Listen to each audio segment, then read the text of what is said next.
பக்தி தமிழ் 36 நேயர்களுக்கு வணக்கம். நம்ம புராணத்துல பல கதைகள் உண்டு. ஒவ்வொரு கதையும் நமக்கு பல விஷயங்கள் சொல்லும். தெய்வமே மனிதனுக்கு வந்து சொன்னது பகவத்கீதை. அடுத்தது மனிதன் சொல்ல தெய்வம் எழுதியது திருவாசகம். தெய்வம் மனிதனாக பிறந்து மனிதன் தெய்வமாக ஆக்கியது திருக்குறள். தெய்வம் சொல்ல அதை கேட்டு மகிழ்ந்த தெய்வம் வந்து ராமாயணம். அதாவது லவகுச வந்து ராமருக்கு சொன்னது ராமாயணம். அடுத்தது மனிதன் எழுதி வச்சத அதை தெய்வம் திருத்தியது கந்த புராணம். தெய்வமே ஆமோதித்த கதை நாராயணம். கிருஷ்ண சம்பவத்தை சொல்ல சொல்ல தெய்வம் ஆமாம் என்று சொன்ன கதை. இது மாதிரி நம்ம புராணத்தில் பல கதைகள் உண்டு. ஒவ்வொன்றும் ஒரு சம்பவம் சொல்லும்.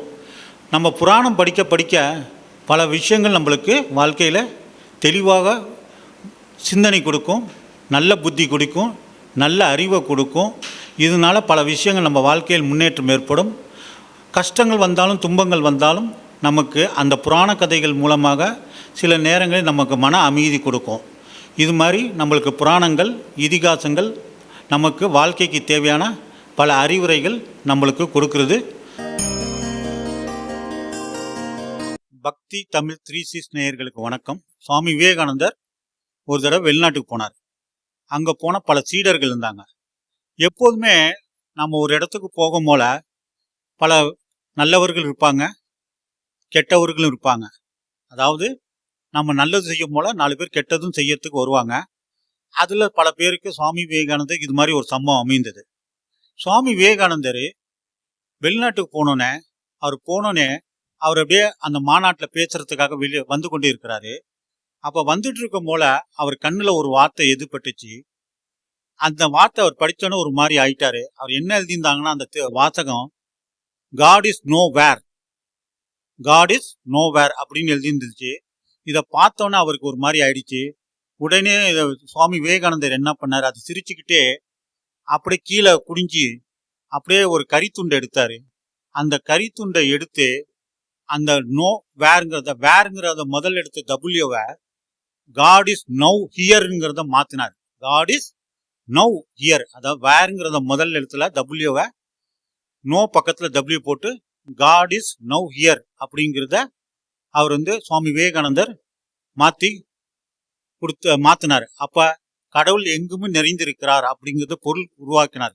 இதை கண்டோன்னா அவர் சுவாமி விவேகானந்தர் சீடர்கள் பல பேர் மகிழ்ச்சி இருந்தாங்க. இது மாதிரி சுவாமி விவேகானந்தர் வெளிநாட்டுக்கு போகும் போல ஒரு சம்பவம் நடைபெற்றது.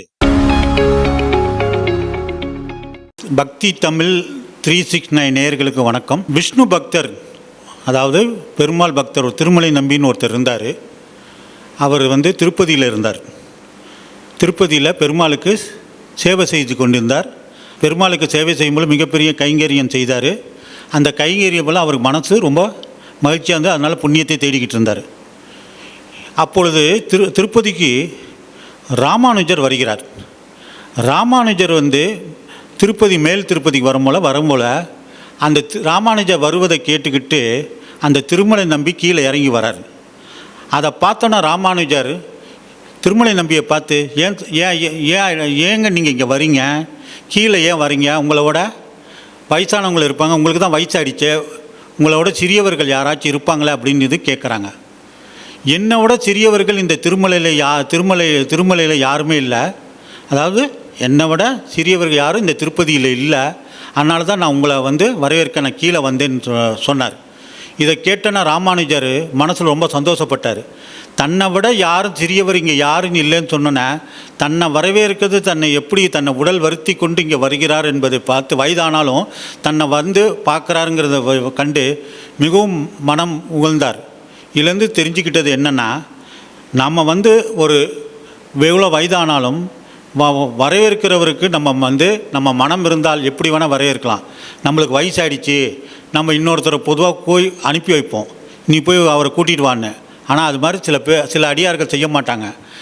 அவர்கள் போய் கூப்பிட்டாதான் அவர்களுக்கு ஒரு மரியாதை கிடைக்கும், அவர்கள் மனசில் மகிழ்ச்சி ஏற்படும். இது மாதிரி ராமானுஜரை வந்து திருப்பதிக்கு வரும்போல இது மாதிரி வரவேற்றதுன்னு ஒரு சம்பவம் உள்ளது. பக்தி தமிழ் 36 நேயர்களுக்கு வணக்கம். ராமகிருஷ்ண பரமஹம்சர் வாழ்க்கையில் ஒரு சம்பவம் நடைபெற்றது. அவர் ராமகிருஷ்ண பரமஹம்சர்கிட்ட ஒருத்தர் போய் கேட்டார், நீங்கள் ஏன் சாமி கோயிலுக்கு போகணும், வீட்டிலே சாமி கும்பிட்டா பத்தாதா, கோயிலுக்கு போனால் தான் இறைவன் அருளாரான்னு சுவாமி ராமகிருஷ்ணர்கிட்ட கேட்டார். சுவாமி ராமகிருஷ்ணர் கேள்வி கேட்டவரை போய் கொஞ்சம் தண்ணி எடுத்துகிட்டு வான்னு அப்படின்னு சொன்னார். அவனும் அந்த சீடரும் அந்த நபரும் போய் அந்த தண்ணி சொம்பில் வந்து கொடுத்தாரு. ஏன் சொம்பில் தண்ணியை கொண்டு வந்து கொடுத்தீங்க அப்படின்னு ராமகிருஷ்ணர் கேட்டார். சுவாமி ராமகிருஷ்ணர் கேட்டோடனே அவர் சொன்னார், அந்த சீடர், இல்லை சாமி, தண்ணி வந்து கையில் கொண்டு வந்தால் ஒழுகிரும், அதனால தான் உங்களை வந்து சொம்பில் கொண்டு வந்தேன் அப்படின்னாராம். அதுக்கு அதே மாதிரி தான் அவர் ராமகிருஷ்ண பரமஹம்சர் சிரிச்சுக்கிட்டே அவர் பதில் சொன்னார். அதே மாதிரி தான் நம்ம வீட்டில் சாமி கும்பிட்டோன்னா நம்ம மனசு அலப்பாயும். ரெண்டாவது, வீட்டில் பல டிஸ்டர்பன்ஸ் ஏற்படும், வீட்டில் வந்து பல இடைஞ்சல்கள் ஏற்படும். ஆனால் கோயிலுக்கு போயிட்டா மனசு அமைதிப்படும். கோயிலுக்கு போயிட்டா மனசு அமைதிப்படும். அந்த மனசு அமைதிப்படும் போல் நம்மளுக்கு மனம் ஒருமுகப்படுத்தும் போல் நம்மளோட பக்தி பிரார்த்தனை பலிக்கும். அதுக்காக தான் கோயில் வச்சாங்க. வீட்டில் பல இடைஞ்சல்கள், பல தொந்தரவுகள், வீட்டில் மன அமைதி இருக்காது, பல இடைஞ்சல்கள் ஏற்படும். அதனால தான் கோயிலுக்கு போகணுன்னு ராமகிருஷ்ண பரமஹம்சர் இதுக்கு ஒரு விளக்கம் கொடுத்தார். பக்தி தமிழ் 36 நேயர்களுக்கு வணக்கம். பொதுவாக 108 திவ்ய தேசங்கள் உண்டு. அது பல பேருக்கு தெரியும். முதல் திவ்ய தேசம் ஸ்ரீரங்கம், 2வது திவ்ய தேசம் திருச்சி உறையூரில் இருக்க நாச்சியார் கோயில், 3வது திவ்ய தேசம் உத்தமர் கோயில், 4வது திவ்ய தேசம் லால்குடி அம்பில், 5வது திவ்ய தேசம் திருவல்லரை. இது மாதிரி திருச்சியை சுற்றி ஒரு 5-6 திவ்ய தேசங்கள் உள்ளன. ஆனால் 4 விஷயம் சொன்னால், அந்த 4 விஷயங்கள் சொன்னால் அந்த திவ்ய தேசம் கணக்கில் மிக முக்கியமானது அந்த 4 திவ்ய தேசம். முதல் வந்து நடை, 2வது வந்து வடை, 3வது வந்து கொடை, 4வது வந்து முடி. நடை வந்து ஸ்ரீரங்கத்தில் இருக்க பெருமாள் வந்து அவர் நடந்து வந்து ரொம்ப அழகாக இருக்கும். அதனால தான் அவர் நடைக்கு அந்த கோயிலுக்கு ரொம்ப பெருமை. 2வது வடை, திருப்பதியில் இருக்க பிரசாதத்தில் வடை ரொம்ப விசேஷமாக இருக்கும், சாப்பிட்றதுக்கு சுவையாக இருக்கும். வடை சாப்பிட்றதுக்கு சுவையாக இருக்கும். அப்போ திருப்பதியில் பெருமாள் வடை வந்து ரொம்ப சுவையான பிரசாதம் அது அமைந்திருக்கு. 3வது கொடை, அது எங்கேன்னா காஞ்சிபுரம் வரதராஜ பெருமாள் கோயிலில் அந்த கொடை வந்து ரொம்ப சிறப்பாக அமையும். அது கொடைன்னு சொல்ல மாட்டாங்க, கொடைம்பாங்க. கொடை ரொம்ப முக்கியமானது. அடுத்தது முடி, அது எங்கே குறிக்குன்னா திருநாராயணபுரம், கண்ணபுரம். திருநாராயணபுரத்தில் இருக்க பெருமாள் வந்து முடியை குறிக்கும், அது வைர முடி. அந்த வந்து இந்த 4 விஷயத்தில் திவ்ய தேசத்தில் முக்கியம்.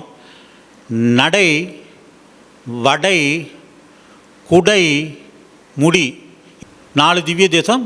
இது முக்கியமான திவ்ய தேசமாகும்.